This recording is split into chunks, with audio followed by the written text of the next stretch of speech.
Good morning, all of you. Welcome to our TSN classes. Today we start chapter number 7, Test, Measurement and Evolution. We continue from page number 122. Sit and Reach Test. Sit and Reach Test was developed first time by Val Thorens in 1952. The test is widely used a normal test to access flexibility.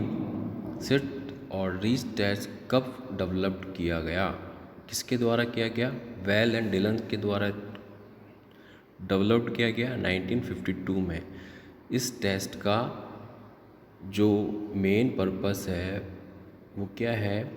Flexibility का test. Normal test होता है ये। Purpose क्या है? The sit and reach test is a significant test to measure the flexibility of hip region including the lower back and harvesting muscles. ये एक तरीके से सिट एंड रीच टेस्ट है कि आपका जो मेजर होता है फ्लेक्सिबिलिटी का of hip region including the lower back and harvesting muscles. आपके हार्वेस्टिंग मसल्स भी इसमें उसकी भी मसल्स की फ्लेक्सिबिलिटी देखी जाती है। और generally it is noted what that owing to the lack of flexibility in this region where is a great risk of injury, it is also entangled with lumbar lordosis और lower back pain। किस चीज़ के लिए ये test कराया जाता है? कि आपकी फ्लेक्सिबिलिटी के लिए। इसमें आप there is a greater risk of injury, इसमें बहुत रिस्क के इंजरी के ज़्यादा चांसेस होते हैं क्योंकि जो लंबर लॉर्डोसिस होती है, लोअर बैक पेन होती है, वो काफ़ी फ्लेक्सिबिलिटी होती है, मतलब पूरी फ्लेक्स मतलब बैंड करनी पड़ती है। इक्विपमेंट क्या चाहिए होता है? Next page. Sit and reach test, reach box और marksheet. Mark makeshift ruler and the box may be used with zero marker can be adjusted from each individual according to the sitting reach level because there is a variation of length in general angles। ये आप देख रहे हैं ये seat and reach test का जो box बना हुआ है ये चाहिए होता है। इस टाइप का एक बॉक्स बनाया जाता है। Zero marks can be adjust, इसमें जीरो मार्क आप एडजस्ट कर सकते हैं individually according to sitting reach level because there is a variation of length and individual arms and leg.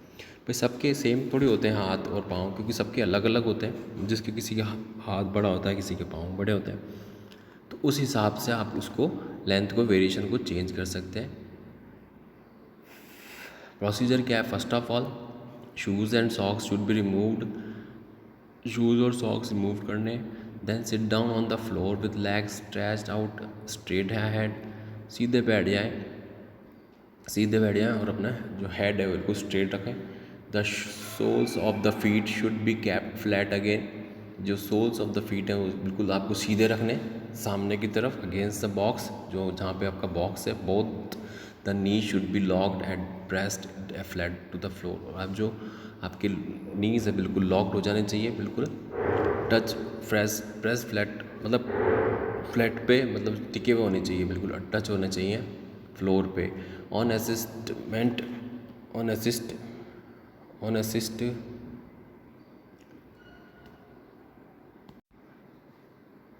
An assistant may hold the knees down, palm should be facing downward, hand should be on the top of each other और side by side the individually। बिल्कुल सीधे बैठ जाना है sitting position में और आपके हाथ बिल्कुल सीधे होने चाहिए। Hand should be on the top of each other side by side the individual with flexibility is to be measured tries to extend his both hand forward along the measuring line on the box as far as he can extend। fingertips of both hands should remain equal at the same level। कि आपका जो finger है वो बिल्कुल सीधे होने चाहिए, हाथ सीधे होने चाहिए। His finger tips of both hand should remain equal and the same level. जो आपके हैंड है बिल्कुल इक्वल लेवल पे होना चाहिए। ही शुड नॉट जर्क और bounce to reach maximum distance. He should hold the full reach position for 2 seconds and the score distance should be recorded. इसको आपको 2 सेकंड तक आपको उसी पोजीशन में रहना है और आपका रिकॉर्ड मतलब स्कोर उसको रिकॉर्ड कर लिया जाता है। Generally such test warm up is not allowed. इसमें आपको वार्म अप के अलाउड नहीं होता। However the best result can be attend after suitable warm up. जैसा भी कोई रिजल्ट बेस्ट रिजल्ट निकलता है वो भी after suitable warm up. In case of sliding ruler और marksheet ruler the zero mark should be the finger tips if it is not available for simple marking is there। zero mark should be 9 inches before the feet। The score is recording to the nearest centimetre of half inch based. इसका जो score है वो कैसे नापा जाता है, जो nearest centimetre होता है ऑफ हाफ इंच बेस का distance reach by the finger tips of both hand. Advantage, it is a simple test to know the flexibility, it is an easy test to perform. एक easy test इसको perform किया जाता है, एक तरीके का simple test है जिसके लिए किसके लिए फ्लेक्सिबिलिटी चेक करने के लिए है। Disadvantage, this test is good for flexibility of joints lower back hamstring and not related to the flexibility of other joint. ये ओनली किस फ्लेक्सिबिलिटी के लिए बेस्ट है, लोअर बैक और हैमस्ट्रिंग के लिए बेस्ट है, और ना कि कोई अदर फ्लेक्सिबिलिटी जॉइंट्स के लिए, बॉडी के कोई दूसरी बॉडी के लिए नहीं है, मतलब दूसरी बॉडी के पार्ट के लिए नहीं। Body mass index, BMI means body mass index stand for body mass index. It is use to measure body composition. BMI is calculated by taking a person weight and dividing by height. Body mass index किस चीज़ के लिए नापा जाता है, जिसकी BMI जो होती है वो कैलकुलेट करने के लिए नापा जाता है, जिसका वेट और हाइट से निकाला जाता है। For example, height is in 1.7 metre. अगर किसी की हाइट 1.7 मीटर है and your body weight is 65 kg, then your BMI will be 22.5 kg metre. तो ये आपका ये आएगा। Equipment require scale stadiometer for measuring weight and height. Scale चाहिए होता है हाइट के लिए, वेट के लिए, और स्टेडोमीटर चाहिए होता है। इसमें BMI calculate body weight and height.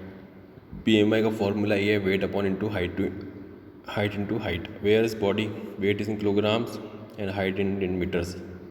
Body को किलोग्राम में से काउंट होता है, हाइट को मीटर में। The higher the score usually indicate higher floor level of body fat. Scoring with the help of following table, BMI rating can be determined। it is the BMI classification system of World Health Organization for females or females। the rating scale is the same। Thank you so much।